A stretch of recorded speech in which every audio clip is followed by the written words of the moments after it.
I said that from the very beginning. I said, my beloved Canadians, remember this from a pastor that have seen this movie before. They are coming for you, they will come for your children.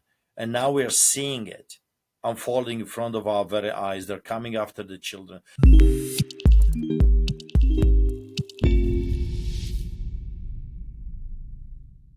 Ladies and gentlemen, welcome back to another captivating episode of the MindShift Show with your host, Christopher Weddick. Our guest today is Pastor Artur Pawlowski, who is involved in actively fostering change and exposing corruption here in Canada with the Solidarity Movement of Alberta Party, Solidarity Movement of Canada, and his church, the Cave of Adulam Church. Please join us in welcoming Artur Pawlowski to the show. Well, Pastor, it's so excellent to have you on the show here today. I'd love for you to explain to our audience a little bit more about yourself and kind of your backstory. Yeah, Chris, thank you so much for having me on your show. It's always a pleasure to see young people rising up. I mean, I have been waiting for a very long time to see the next generation picking up that torch of freedom, standing up for God and state given rights, because I think the young people are missing what is really happening. They are, and I'm talking about the globalists, I'm talking about corrupted politicians, judges, mainstream propaganda. They're after your future. And I think the young people in Canada are not realizing that they're being robbed every single day by the very people that swore to protect them. So when I see, you know, younger generation rising up, it really, really gives me hope that we can actually turn this whole thing around. And that's pretty much my story. I grew up, as you can tell, behind the Iron Curtain under the boots of the Soviets. And I remember learning about the solidarity movement in the 50s, I think was 1956, when the workers took it to the streets and they asked the youngsters, the young generation, to join them, the intelligentsia and the university students, and they refused. They said, no, this is not our fight. Do whatever you want. So the workers took it to the streets and they were brutally murdered, arrested, hammered. The good thing that came out of that was that Hungary was watching Poland and what was happening in a city of Poznan, and they took the torch and they got their freedom. It took them 2 years to fight with the Soviets, but finally they got their freedom. So over 10 years passed, and now the youngsters in Poland, under the boots of the communism and socialism, wanted to rise up. I mean, people, when they ask me how it was growing up behind the Iron Curtain, my one thing that comes to my mind is hell. It was hell. It's no fun living under the boots of tyrants. It's no fun when pretty much everything you are focused on is providing necessities of life, chasing the bread, if you will. So over 10 years later, the youngsters, the younger generation, rose up and they asked the workers, please come and help us. And the workers were bitter, unforgiving, hurting. Some of them went to prison. Some were murdered. So they said, you didn't help us before, we're not going to help you now. And guess what? The young generation was hammered brutally. Some students were shot dead on the streets, and the whole revolution, the whole peaceful civil rights movement was destroyed. And then I was born. And I remember 1980 like it was yesterday, when finally the Polish people got it right. And here's what they did. The workers, university people, intelligentsia, the rich, the poor, whatever, young, old, women, men, finally came to a one crucial realization. We have to come together in unity, or this will happen to us again. And that's exactly what happened under the banners of the Solidarity movement in 1980. We grew to 1 million strong. and the government got scared, just like the government, tyrannical, evil, wicked, corrupted to the core government in Canada. And I'm talking about all the parties, the so-called conservatives, NDP, communist, socialist devils, and the Nazis they call themselves the liberals. All of the parties got scared when the Freedom Convoy and over a million Canadians arose and wanted to have their freedoms back. So Polish people came, took it to the streets peacefully. The government outlawed, just like the Trudeau Caligula's government outlawed the truck convoy. In Poland, they outlawed Solidarity and it grew to 3 million strong. And of course, the path of freedom started, and in 1989 I saw it with my own eyes. So 9 years later, this is the thing. People think that um, freedom, fighting for freedom, is like one day kind of a deal. You took it as a protest, and then you're going to have it. No, it's easy to destroy something. And as a builder, as an ex-businessman, I can tell you it's easy to destroy. It's more difficult. It's harder to rebuild. It takes time, it takes dedication, it takes people that are willing to go all the way, not just halfway or half baked, as I call it, but all the way. Freedom is a fragile thing. If you don't cherish, if you don't maintain, it will die, like your plant in a house if you will not water it. So, in 1989, Polish people, after 9 years of fighting, grew to 10 million strong under the banner of solidarity and got its freedoms. The Berlin Wall collapsed, Iron Curtain was broken, Poland had its first free and democratic election in 1989 since the invasion of the Nazis in 1939. So 50 years exactly it took Polish people to finally get back what was lost, the liberty and the rights and human rights, and of course the law, because during the tyrants you have lawlessness. It's one law for me, one law for thee. It looks like they can do whatever they want, but if you dare to oppose them, even if you dare to speak against them, you might end up in prison. So anyway, that's my story. I grew up in hell and I saw the liberation, and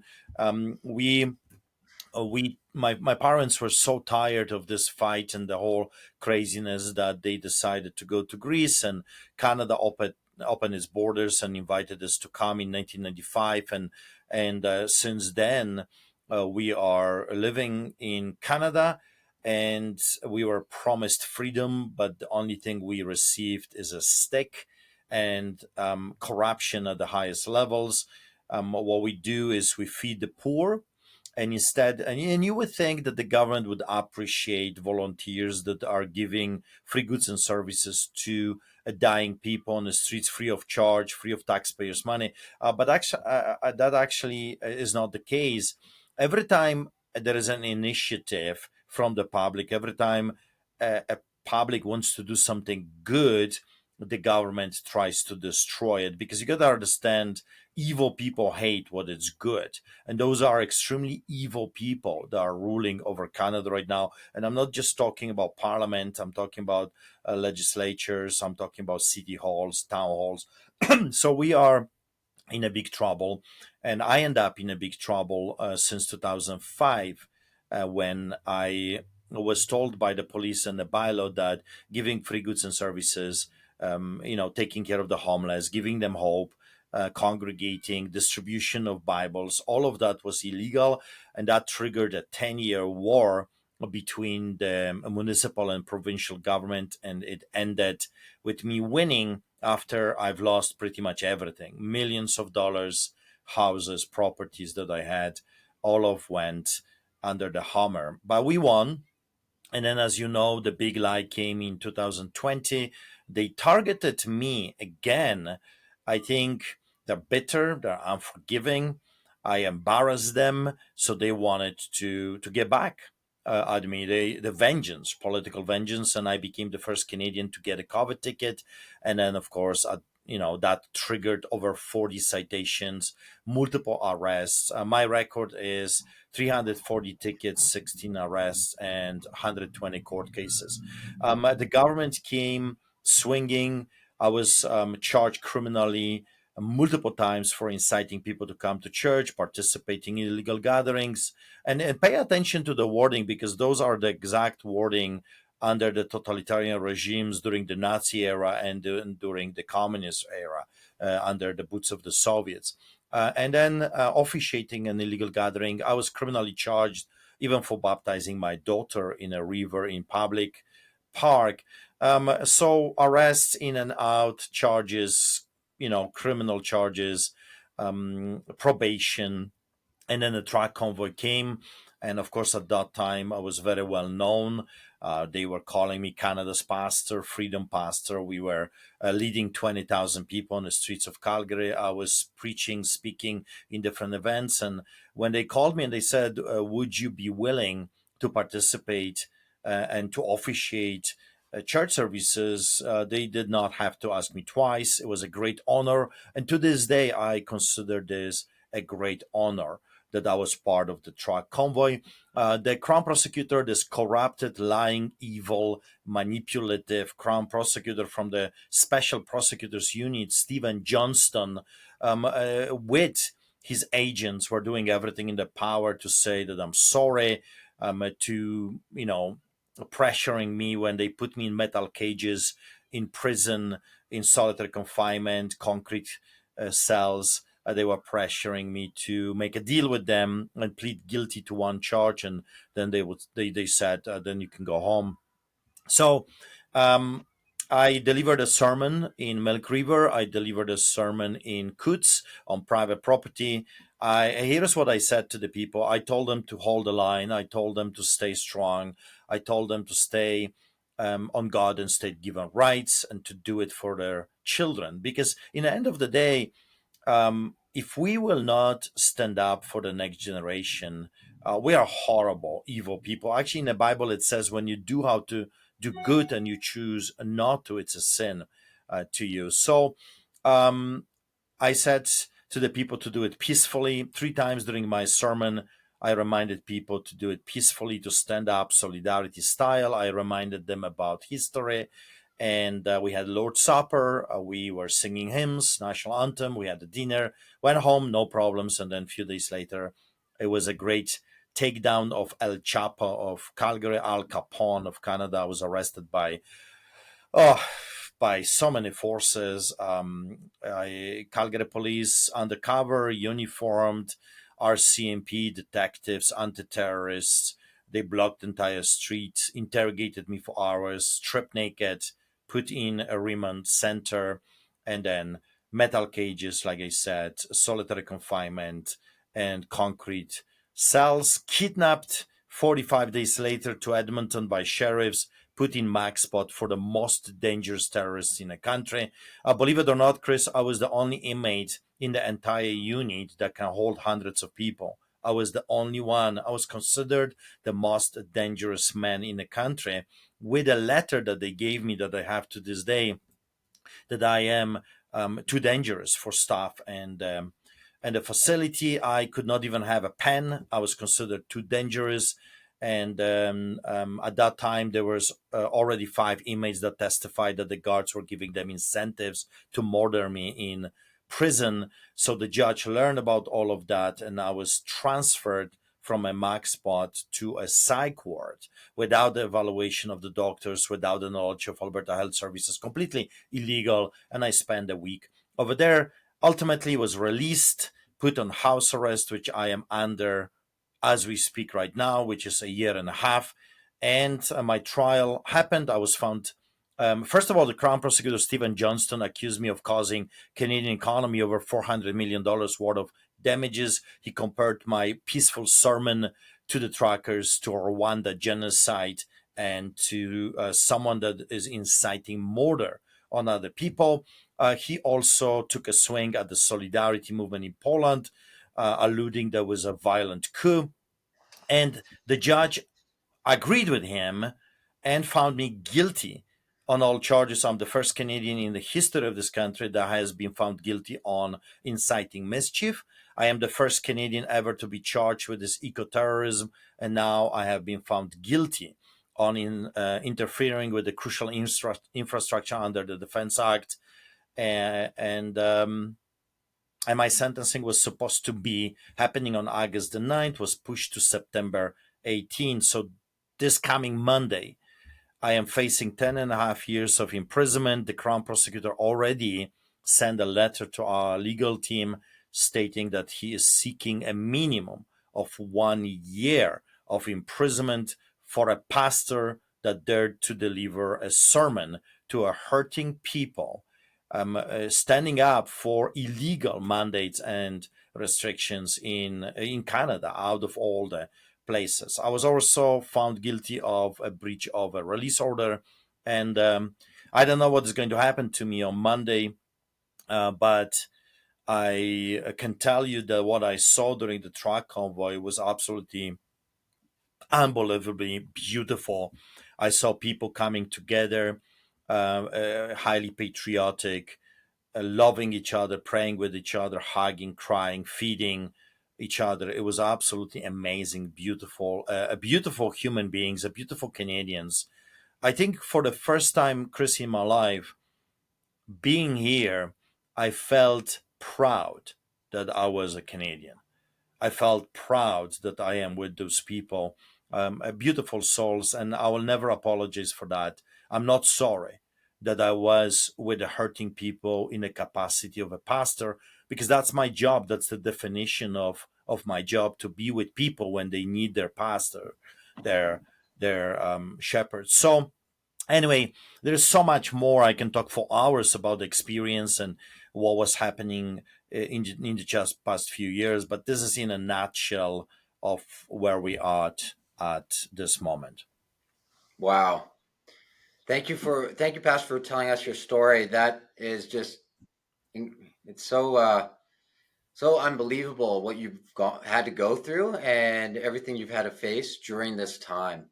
What a strange series of events, and I completely feel for you. I think uh, the government overreach, the tyrannical measures, the mandates, all were so unnecessary, and they went against the national law of the land, which is the Canadian Charter of Rights and Freedoms. And so, for them to place you in jail and have you face up to 10 years imprisonment with just preaching to the people, which is your right, because the Canadian Charter is the national law of the land. It trumps federal, provincial, and municipal laws. So it's completely unconstitutional, and I'm so sorry you had to go through that. And so tell us about your upcoming sentencing. So this is happening, I believe it's on the 19th, right? Am I correct? On the 18th of On the September. 18th of this month, 18th of September. And you're facing potentially up to 10 years imprisonment. Yeah. Wow. Completely, it's unbelievable. Yeah, it is. Even behind the Iron Curtain, um, I've never seen something like this before. It's just, yeah, there were show trials, of course, and people went to prison, but what the Canadian government is doing, I'm telling you, Joseph Stalin or Goebbels would be really, really proud of. The level of misinformation, disinformation, and just plain lies that, propaganda, global television or CTTV or, you know, National Post, Globe and Mail, I mean, all of them are bought and paid for by a totalitarian, corrupted government. What they are telling people, it's shocking. It's shocking. And you know what's more shocking is that people actually read that garbage or watch that TV. I don't understand that. They have been lied to for years, and they somehow still are glued to a propaganda machinery. Like I said, Joseph Goebbels or Joseph Stalin would be really, really proud of. Goebbels was a propaganda minister for the Nazi Party under Adolf Hitler. So it is a shocker that this is happening in Canada. After all, I was supposed to be protected by the Criminal Code of Canada, Section 176, 1, 2, and 3. I was there in the capacity of a pastor. I was invited as a pastor. I delivered a speech, yes. But the speech that said three times to stand for God and state given rights, not illegally, legally, and do it peacefully. And somehow this corrupted government found me guilty and calls me a terrorist. I don't think they have ever seen terrorists. I mean, I can take them to a country that they will be able to see a real terrorist. We're just hurting Canadians that wanted the government to stop hurting us illegally because everything they have done was illegal. So, but I guess that's their game, right? As long as you hold a gun, you can say and do whatever you want. You write the history. You say what is allowed and what's not allowed. And that's exactly what we see right now. They have the guns, they have corrupted police officers, corrupted to the core. I mean, including our Calgary's police chief Newfield. I mean, I've never ever met more corrupted a chief of police than this man, and I've met multiple of them. He is the worst of the worst, corrupted, liar, cheater, manipulator to the core. It's a shocker. It's a shocker that Canadians are putting up with this level of corruption. But it is what it is. I think that they need to hurt a little bit more because you see, Polish people were not really willing to rise up and stand up until it was really, really bad. So I think the Canadians have to lose more. I think they have to lose their properties, their bank accounts, and maybe then, hopefully, maybe then they will rise up and say enough is enough. Because you got to remember, first they come for the clergymen. That's always the history. The freedom of religion is the first one that is under attack and is the most important one because when the freedom of religion is gone, all the other freedoms follow. And that's not Pastor Artur Pawlowski preaching. This is history. Um, every time a totalitarian regime goes after freedom of religion, all the other freedoms are gone as well. And so, for those that don't believe in the Bible, for those that are atheists or even hate religion, I get that. Okay, fine, but you got to remember, today they came for me, tomorrow they will come for you for other reasons, because the totalitarian regime doesn't care about human beings. They can dispose of you, no problem. You're like a filthy rag. They will use you like useful idiots, and then they will discard you, just like the Stalin did, just like Hitler did. I mean, that's what they do always. That's their modus operandi. They will use you, and then they will throw you like a filthy rag. So I always say to the people, think of me like a shield. I am a shield between you and the villains. And the moment I go down, I'm telling you, you're next. It's in your best interest to keep people like me fighting in a ring because when we're gone, they all come after you. Oh, and actually, the truth is, they already came after you. They already came after the average Joe. They are raping you every single day with taxes that this country has never seen. They're raising taxes after taxes, taxing the same dollar multiple times.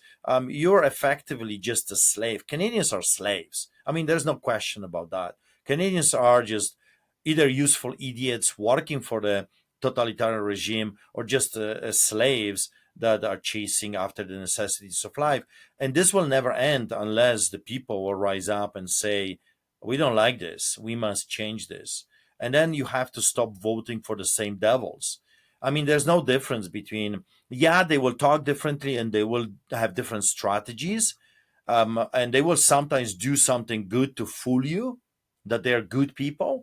But overall, all the parties are leading us to the same hell, the globalist agenda, net zero, WEF, you name it, all of them. So to stop this, you have to start voting for other people, for your neighbors outside of the establishment. And that's why we created this party, the Solidarity Movement of Alberta, to give Albertans actual option for some people that are outside of the system, outside of the globalist enterprise of enslavement, your neighbors. And it will be up to the people. If they want to be slaves, then just keep doing what you're doing. You're on the right path. Keep plowing. And if you are sick and tired of enslavement, then you can always reach to us and you can say, hey, um, please, together, let's unite and let's get out of this pickle while we still can, because they're not coming after the parents anymore, they're coming after the children. I've never, and again, you're talking, Chris, to a Polish immigrant. I've never seen a bigger propaganda or a level of indoctrination that I see right now in the public schools. It's actually it's actually interesting to watch that. Mhm. That they're no longer teaching children, they're indoctrinating them every Mhm. single step of the way. Yeah, exactly. No, that's exactly what I'm seeing on my end too. I look at my generation. Everyone's indoctrinated into thinking this particular way, and to me, it reminds me of ideological subversion. A very well-known KGB whistleblower named Yuri Bezmenov discusses ideological subversion and starts off by demoralizing the nation, and they do that through the education system, through the media, through all aspects of society, in order to educate Canadians, Americans in regards to the ideology of the country of their enemy, which is Marxist Leninism. And so that's been pumped into the soft minds of so many Canadians for so many generations. And it's led to this current state of affairs we're in right now with a demoralized society. People that lack family values, lack morals, lack ethical principles.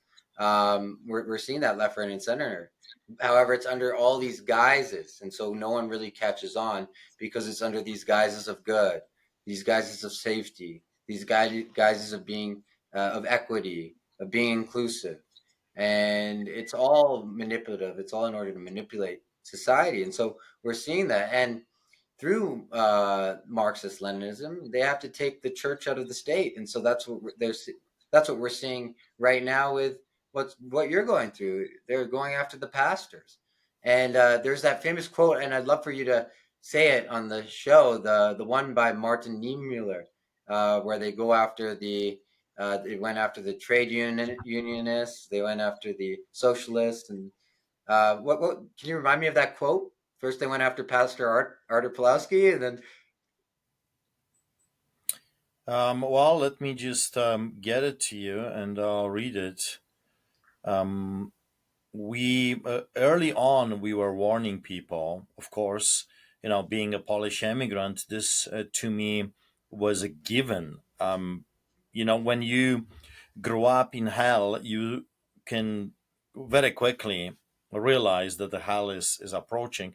So this is from the site that we created to awaken the masses, if you will. It's called Solidarity Movement of Canada.com, Solidarity Movement of Canada.com, and that's federal for the whole country. But of course, we created a political party registered within the province of Alberta called the Solidarity Movement of Alberta.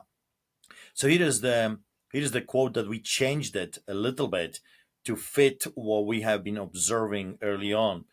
First, they came for the pastors, and I did not speak out because I was not a pastor. Then they came for the business owners, and I did not speak out because I was not a business owner. Then they came for the frontline workers, and I did not speak out because I was not a frontline worker. Then they came for me and my family, and there was no one left to speak for us. In order for evil to triumph, good men need to do nothing at all. And that's the case. I remember at the very beginning when they plastered my name, when chief of police did a press conference describing me as this lawless troublemaker, criminal for feeding the homeless.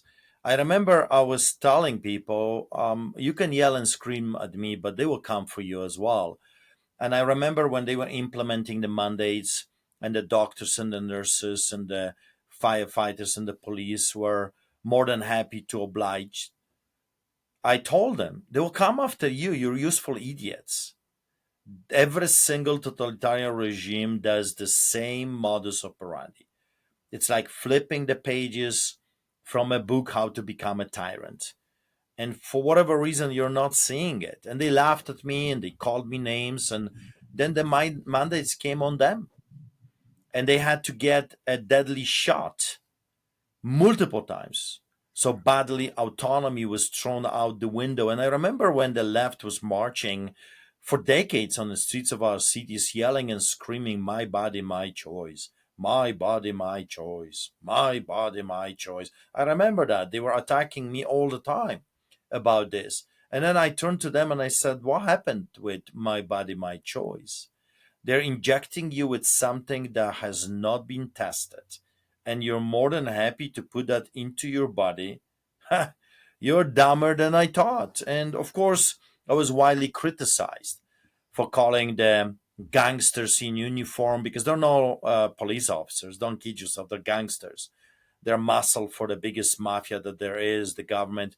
So when I was talking to the gangsters in uniform with badges, and calling them Nazis and the Gestapo, which means political police.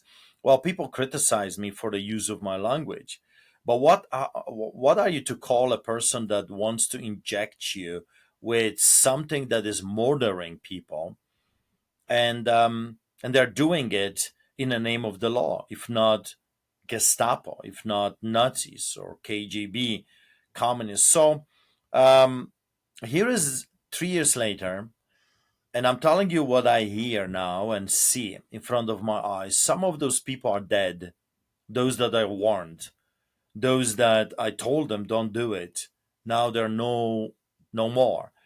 Others are heavily injured by the adverse reactions. I have friends, of course, everywhere, and they're telling me that police officers are dropping dead. They're telling me that the guards in the very remand center I was in are dropping dead and are hurting. Their body is collapsing. I think one guy is going blind completely because of the adverse reaction, and others are on leave. They're short staffed everywhere.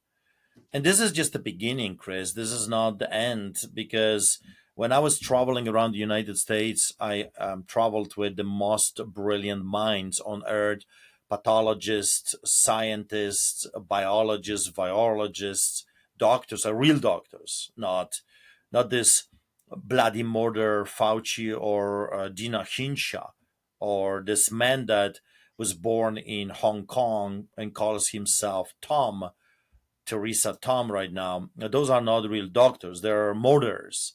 They're like Dr. Mengele and murderers. I'm talking about the real doctors that actually believe in a notion of, first, do no harm. And when I ask them a simple question, what is going to happen to a human body if people will keep injecting that crazy stuff into their system? I'm telling you, Chris, every single one of them said, Art, millions of people are going to die.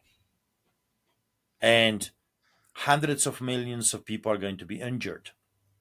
And we are seeing this right now in front of our very own eyes. And that's a sad part of the story, because, I just want to yell and scream, I've told you so. I was warning you, and I did my best. I went to prison for you so you can live. I I stood, before different courts when I was charged over 40 times for you. I did it for you, and you didn't want to believe me. And now your children are dying. Your parents maybe are dead. Your friends are dead and they're dying. And I don't know what else to do. I don't know what else to say. In the end of the day, my hands are clean. I did my best to tell them what God was saying. And and I don't know how the story will unfold, how the story will end. But Chris, I'm telling you, a lots of people are going to be crying in a very near future, because every single one of those experts, those real doctors, said within 3 years, all of this is going to be unfolding. And we are in a second year. This was 2 years ago when they were telling me this. So I expect in next year we're going to see the biggest amount of bodies.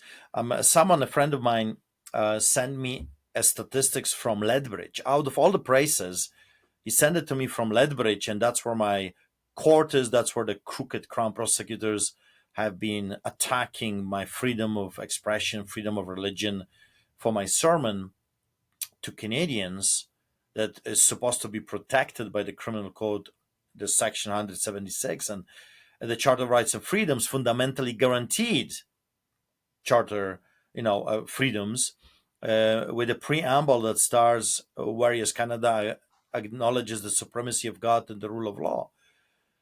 Well, believe it or not, they send me statistics, and in the city of Lethbridge, 10 times more people are dying than the years before. 10 times more people are dying than few years before the big lie. So it began. That's what I'm trying to tell you. It began. The whole thing just began, and this is just the beginning. So I think Canadians are going to be hurting. Canadians are going to be dying. Canadians are going to lose their properties. They're going to lose their homes. The fiat currency is collapsing. Economy is collapsing. They're taxing us to death, and they're not. They have no intention of stopping.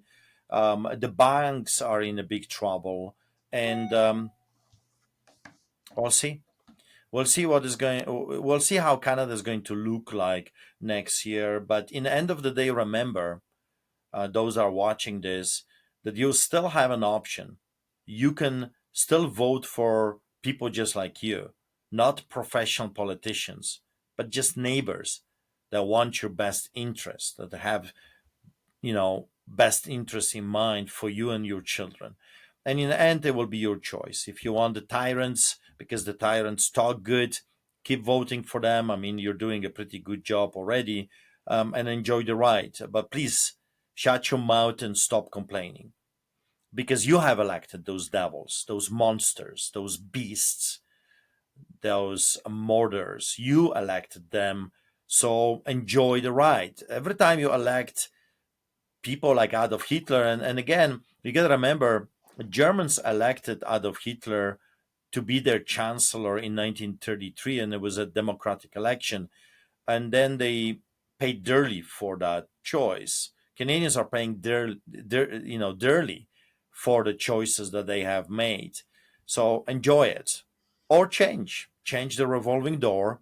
Don't do the same thing over and over again, because if you do that, you cannot expect a different result.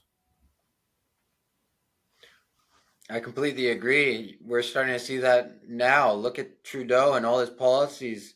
Look at Chrystia Freeland and all her policies. Look at everything that's going on now. And they're just doubling down, right? In order to combat inflation, they're spending more money, in order to heal the sick. They're vaccinating the sick with more and more unhealthy treatments. It's a whole complete inversion. We're starting to see so many lies unfold, and so many whistleblowers coming out and exposing all of this. This is why they had to pass these bills recently, like Bill C-11, Bill C-18, to control the truth. Because what a lot of people don't realize is that the greatest enemy of Hitler was the truth, right? And so he had to do everything in his power to destroy all organized counter narratives, all organized counter groups, because, well, as the saying goes, divide and conquer. And so that's what we're starting to see now with the church. They're trying to divide the church. They're trying to destroy our belief in religion. And we're seeing all these lies unfold, but they just double down with passing these bills and censoring outspoken individuals and controlling the media. And this is how so many people just continue to go by so blindly without, hearing the truth in the first place. Um, so I'm so grateful that you have been so outspoken over the past, many years, and I think you've helped empower a lot more Canadians to do the same. You definitely did that with me, and so I really gratefully respect you for that. Um, I know your son is going through a very similar situation, so I was wondering if you could touch on what he's been going through from your perspective. Well, you got to remember, totalitarian regime dictators always do the same thing, so they go after your family, and that's just the case. They will go after the main character, if you will, and then they will try to hurt that person by attacking his family. I've seen that in Poland under the boots of the communism and socialism, and I've learned that, of course, from my grandparents and the older generation what the Gestapo and the Nazis did. It's always the same modus operandi. So Nathaniel, because I was in prison, he had to act. He had to do something, and he got activated and started to speak. Media organized protests, and I started to fight for my life. And because he was vocal and he's still vocal, the government decided to go after him now. I gotta remember they went after my brother David. My brother David was arrested with me 11 times. So they've done this before. I was arrested 16 times, my brother David 11, and now Nathaniel had a warrant for his arrest 3 times and was detained twice, arrested twice, charged with uh, bogus charges, just absolutely the most ridiculous, unconstitutional charges straight from Soviet Russia, by this corrupted, as we call her, the witch of the West, Judy Gondek, that pretends to be the mayor of the city of Calgary, but she's just a little devilish, demon possessed minion of Satan in the city. And she decided that protests are illegal now. Can you believe it? It's like, wow. And for whatever reason, people are okay with that. That's another big wow.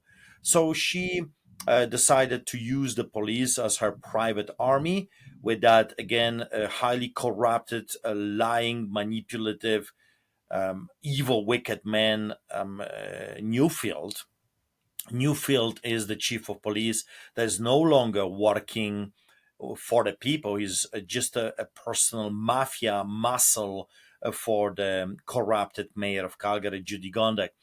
So he decided to charge anyone that dares to speak against, you know, the establishment. So Nathaniel faced multiple charges.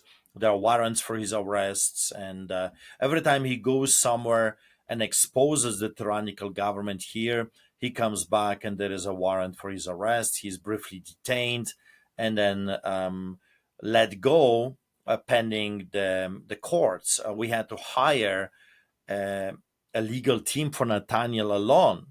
We spent already, for my case, over a $1 million, and now we have Nathaniel in trouble, so we had to hire another team.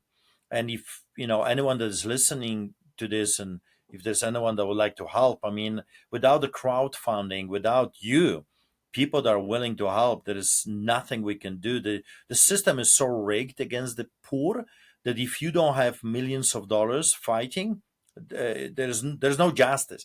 I put it this way: there is absolutely no justice in a land, because even if you have the merits and the cases for you and the truth is on your side, you just simply cannot afford lawyers that are absolutely crazy expensive. We can't afford lawyers unless people chip in. So if you can chip in, please do. Streetchurch.ca, streetchurch.ca, and there are ways that you can donate. And please, if you can, because I just spent $35,000 personal money on the two legal teams. One that we had to hire an extra. They are looking for me and for my brother David. Then we have legal team that the rebel is providing for all my arrests and the craziness. And now there is a third, next legal team that is taking care of Nathaniel. And not just Nathaniel, we have multiple other men that are being attacked, like Larry and Matt as well. So we kind of brought all of them together, and the legal team is representing them and is going to fight those illegal bylaws from that corrupted so-called mayor of the city of Calgary, Judy Gondek. So the fight continues. I said that from the very beginning. I said, my beloved Canadians, remember this from a pastor that I've seen this movie before. They are coming for you, they will come for your children. And now we are seeing it unfolding in front of our very eyes. They're coming after the children. That's why I'm so happy that the young people are rising up, because they will have nothing to rise up to if they don't do it now. And believe me, when the globalists are done with you, you will be eating crickets and you will own nothing, just like they're saying. They're not joking. You see, this is the thing. People think that this is a joke. They don't realize that we're fighting for our very lives right now. Mm-hmm.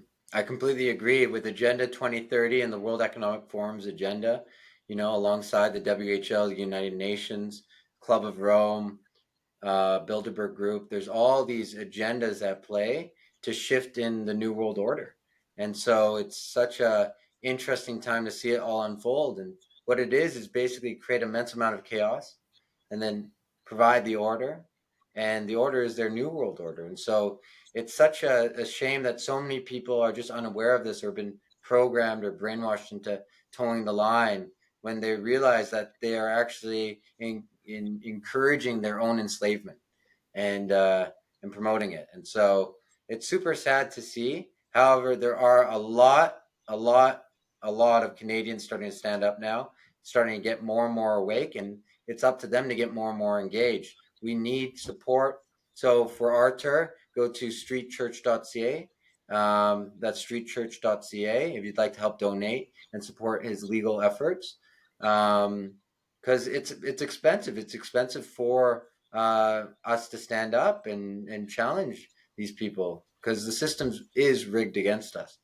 So And for a political, by the way, please, if you are in the province of Alberta, please sign up for the political party. I mean, this is a vehicle that we can use against the minions of the wicked globalists. Solidarity Movement of Alberta, that's CA. mhm, This is your political party that is willing to fight for you. Engage, join, spread the word around. I mean, I don't know what else I can say or do. I mean, I'm yelling as hard as I can for Albertans and Canadians to rise up. And here is your opportunity. Don't mhm, do the same crazy thing expecting different results. Here you have a political party that is willing to fight for you yeah, and bring the change, legal change. mhm, Solidarity Movement of Alberta, that's CA. Go there, sign up, become a member, and help us keep plowing. We're yeah, doing town hall meetings. I just did one last week, was incredible. We had 250 people showing up. We're doing another one in Camrose this Thursday. So we're going to have amazing speakers there sharing the truth, and we invite you to come as well. And so get involved, mhm, engage, help. We mhm, are in this together. Don't make the same mistakes that the Polish people did in 60s and 70s, because mhm, you will be wiped out.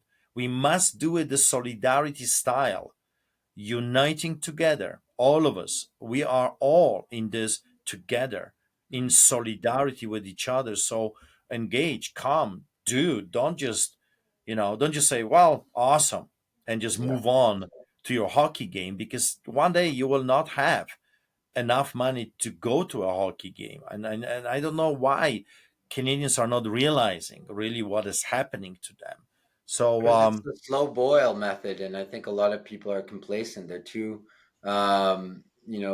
worried about their mortgages. They're too worried about their bills. They're too worried about all this stuff, and they don't have the time, effort, and dedication to, fight the system. But one quote I always like to mention to these people is that, and it's a George Orwell quote, is that if you would like a bleak depiction of the future, imagine a boot stomping on a human face forever. The moral of this is that it depends on you. And so that was his famous last words. It depends on you. Each and every person listening to this video needs to get up and start to get more involved because it depends on you. We need to do this together and unify because it's the only way. And otherwise, it's in God's hands. But I strongly believe in hope. I strongly believe in the warrior spirit. And I do see that starting to grow and build in society, especially within young men. They're saying enough is enough. And it takes the young men to start a revolution. And so that's what I think That's we right. will see here in Canada. And I agree, Chris. I think the young people are rising up. I mean, a 1 million man march is happening in just few days. Ottawa, Toronto, major cities. Young people are rising up. I think, like my son Nathaniel says, his generation is sick and tired of the indoctrination. They're sick and tired of this woke perversion being forced on them everywhere. I mean, you can't go even to a store, you can't go to a bank without being indoctrinated. Everywhere you go, the filth is shoved through your throat everywhere. And I think the young people just saying, like, this is sick. I don't care what you do in bed. I don't care, about your color of skin. We're all equal under the law. We are all in this together. The blacks, the whites, the red, the yellow. They want to divide us. They want to bring hatred towards other human beings. But the Bible is very clear. We have been created in the image of God, all of us. We were created, and I don't see people because of their color of their skin. I see people based on what they represent, based on their character, what's inside of them. We got two categories of people. We got good people and evil people, and that's how I see them. I see evil people or good. And I want to say this to you: be good. Don't be evil, because in the end of the day, God is judge of judges, and you will stand before him and you will give an account for everything you have done. Come to Jesus, come to God, repent if you need to, and say, God, my life belongs to you from now on, and be good. Be a good human being, be a good neighbor, and do good. Don't do evil. Don't be a minion, a useful idiot in the hands of evil, wicked, perverted beasts, because they're not even humans anymore. They're beasts. They're like animals. They're devouring everything that is good. So, be blessed, stay strong, and don't quit, don't give up. We are called to be lions, and lions do not make pacts with hyenas. Lions eat hyenas for breakfast. And we know how the story ends. Truth wins in the end. And that's just how it is. Truth wins in the end. We know that in the end, we will win. We have already won. The enemy just doesn't know it yet. Exactly. We've already won, and it's just a matter of time and a matter of us, going through what's ahead. And so it's so incredible to see that you're so engaged, so involved, and willing to risk it all. Because I think a lot of other Canadians are now stepping up to plate and willing to do the same. Because the time is now. This is the greatest, I think, battle of light and dark, good versus evil.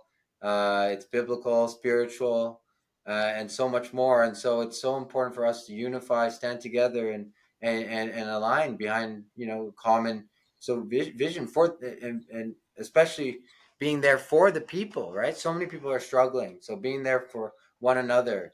Um, so it's so great to see that and see what you're doing with your church and your following and with the Solidarity Movement of Alberta Party as well as the Solidarity Movement of Canada. And so it's excellent what you're doing. And I'm sorry you're facing so much adversity. Um, and I know we're nearing the tail end of the show, and I was just wondering if you'd like to say any sort of final last say something to our audience, anything on your mind, anything you'd like to present to the audience, in addition to what you've already said. Well, we're still feeding thousands of people. We've never stopped, and I think the role of a church or role of a shepherd, a pastor, is to be the hands and the feet of Jesus. So that's why we fought all those years for our rights to take care of the poor, and we're still doing it. So 3 times a week, if you're in a Calgary area, come and be the hands and the feet of Jesus. Volunteer. Wednesday, Friday, and Sunday we are taking care of the homeless. We have a church service for them. And then 3 times a week, we're in a building. So if you're looking for a church here in Calgary area, come and join us, join the army, join the remnant, a church that is willing to fight for what is good. And they're turning me into a martyr. And every uprising, if you will, every revolution, every civil rights movement requires that. So I understand that sometimes you gotta suffer for others to rise up. So I hope that my suffering will trigger thousands of others to rise up and stand up. And the evil they're doing to me, I pray that would backfire on them. And I pray that God would give me strength to go through all of this ordeal. And I give him all the glory and honor for everything. And in the end of the day, I have faith that God has and will have his final say in all of this. And stand strong, be good, and go out there and stand for what's right. Thank you again, Pastor, for attending us and hopping on the MindShift show today. It's so great to have you here and just tell your story. So many Canadians need to hear this story, and it's so important, especially now before your sentencing on the 18th. That's September 18th. If you'd like to help support Pastor Artur Pawlowski, you can donate at streetchurch.ca, as well as donate at the Solidarity Movement of Alberta .ca.